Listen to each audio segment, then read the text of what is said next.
నేను బిక్నూరు ఎస్ఐ సాయి కుమార్ నిన్న సంఘటనలో చనిపోయిందో చెరువులో చనిపోవడం జరిగిందో ఆ బిక్నూరు ఎస్ఐ సాయి కుమార్ వాళ్ళ బాబాయ్ నేను.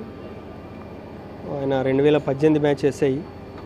ఇక్కడ జిల్లాలో బిక్నూరుతో పాటు బీబీపేట మరియు బాన్స్వాడలో కూడా కొద్ది రోజులు పనిచేయడం జరిగింది. ఈ క్రమంలో నిన్న మాకు మధ్యాహ్నం నుంచి ఫోన్ స్విచ్ ఆఫ్ వస్తుందని చెప్పేసి వస్తే మేము లోకల్ పోలీస్ వాళ్ళను ఇమీడియట్లీ వాళ్ళ సర్కిల్ ఆఫీసర్లను ఎంక్వైరీ చేస్తూ ఉంటే ఒక సాయంత్రం 5-6 గంటల సమయంలో ఆ చెరువు కట్ట దగ్గర కారు ట్రేస్ అయింది. దాంతోపాటు ఇంకా వేరే ఇద్దరికి సంబంధించిన మొబైల్స్, చెప్పులు ఉన్నాయని తెలిసేసరికి హుటాహుటిన మేము కుటుంబ సభ్యులందరం ఇక్కడికి రావడం జరిగింది. చివరికి ఆ 2 డెడ్ బాడీలు నైట్ తెలినే morning Sai Kumar dead body తీయడం జరిగింది.